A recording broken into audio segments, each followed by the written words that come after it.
Oi, gente! Sejam bem-vindos a mais uma aula de geografia.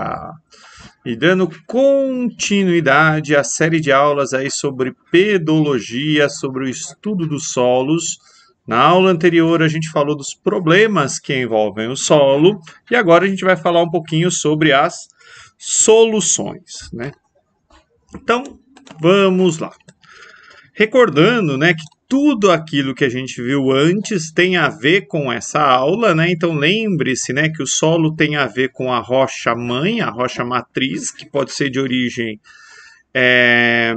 dos fatores aí internos, né, tectônicos, como rochas cristalinas, né, que são magmáticas ou metamórficas, ou a gente vai ter solos, né, formados a partir de rochas sedimentares. Mas de qualquer forma, né, quando a gente pensa nos processos que levam à formação de rochas sedimentares, né, são os mesmos processos que vão formar o solo. Por isso que quando a gente fala de solo, né, o intemperismo ele é um agente formador do solo e o solo nada mais é do que fragmentos de rochas aí que foram intemperizados ao longo do tempo.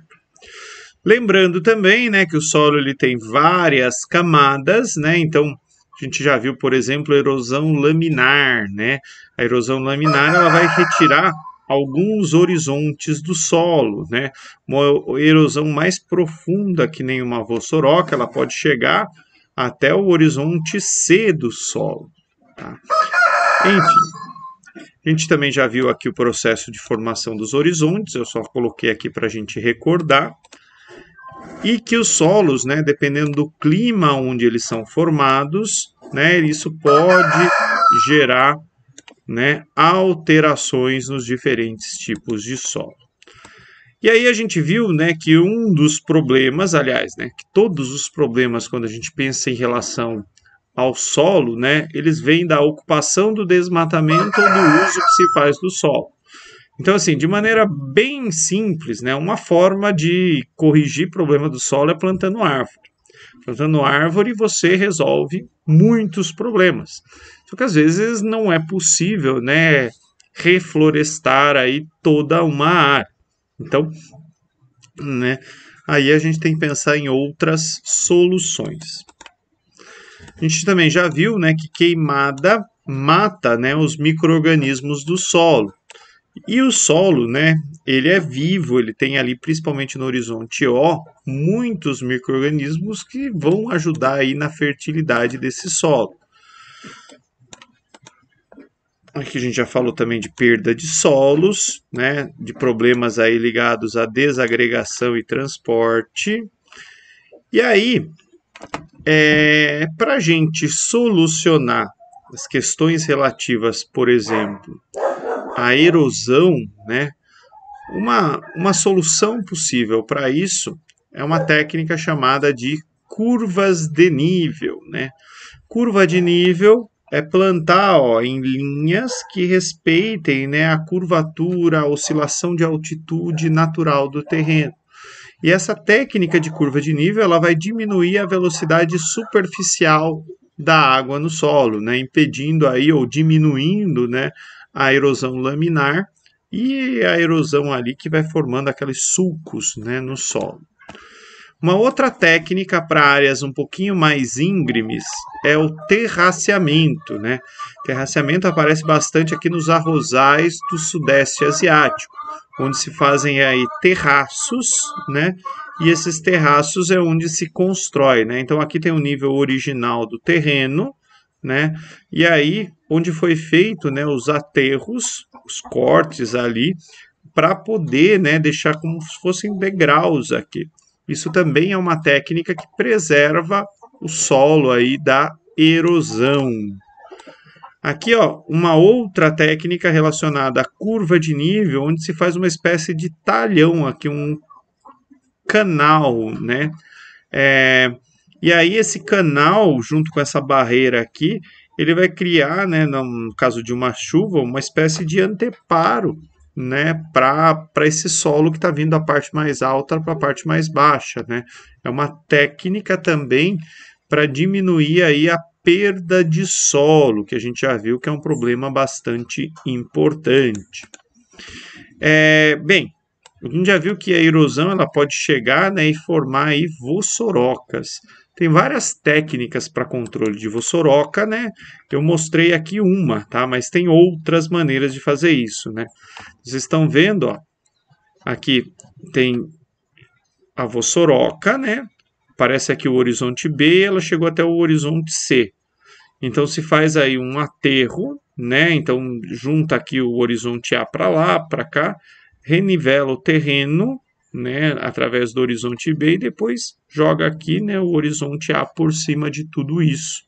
É uma técnica. Tem uma outra que vai fazendo umas barreirinhas no meio da vossoroca, mas enfim, essa é a mais fácil aí da gente entender e visualizar.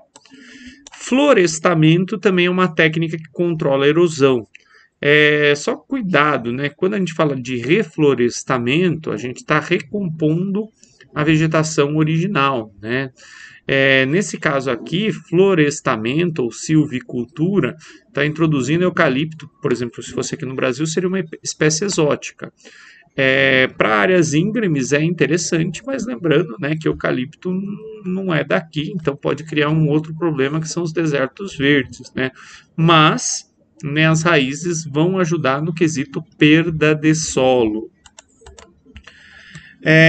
A gente já falou na aula anterior sobre lixiviação e laterização, que estão relacionados aí ao intemperismo químico.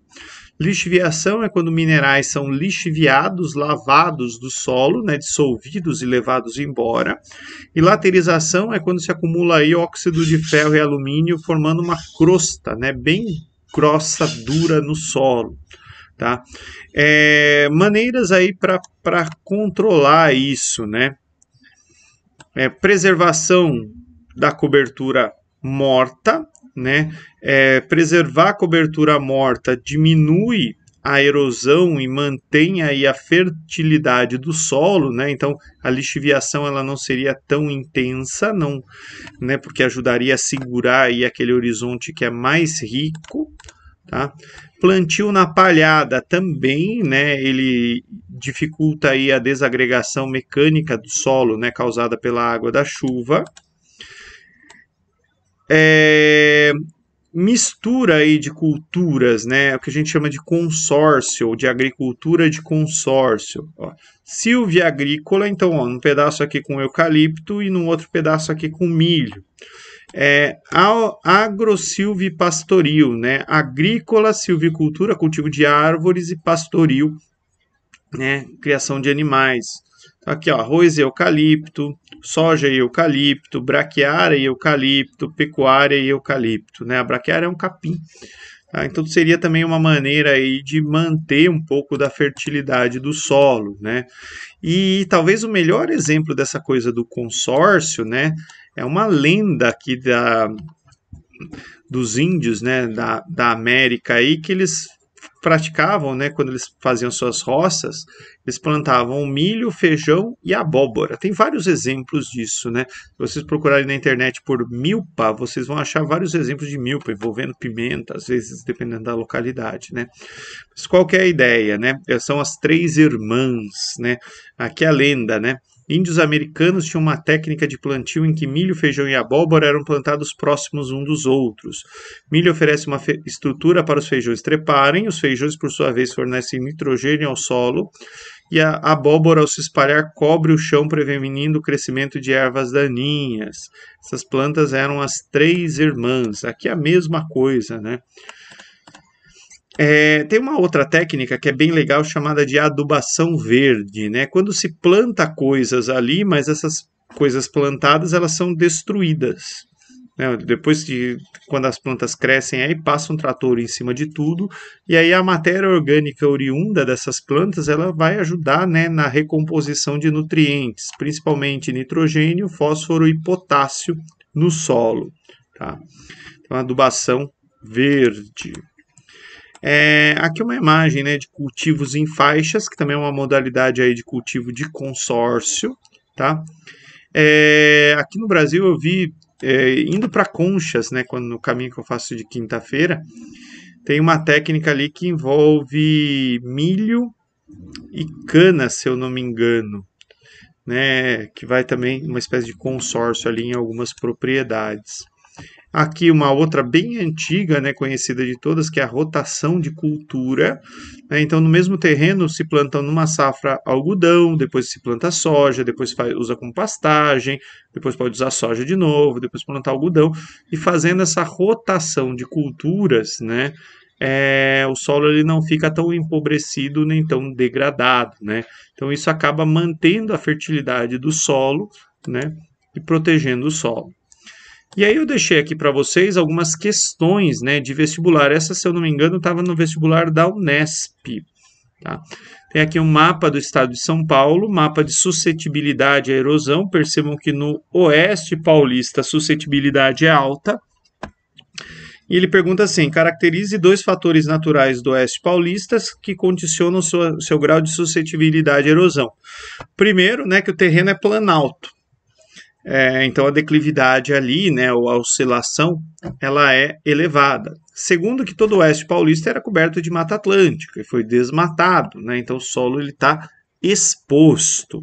Tá? Então não existe mais a vegetação natural. E um terceiro fator, ocorrência de chuvas. Né? Então, quanto mais chove e mais inclinado é o terreno, né, são aí 2 fatores importantes que condicionam aí o grau de suscetibilidade à erosão. Na letra B, processos erosivos podem ser minimizados ou controlados com a aplicação de práticas conservacionistas. Dentre essas práticas, cite uma de caráter edáfico e outra de caráter mecânico. Gente, edáfico é aquela coisa para deixar as pessoas, né, nervosas no dia da prova. Edáfico quer dizer pertencente ao solo ou relacionado ao solo.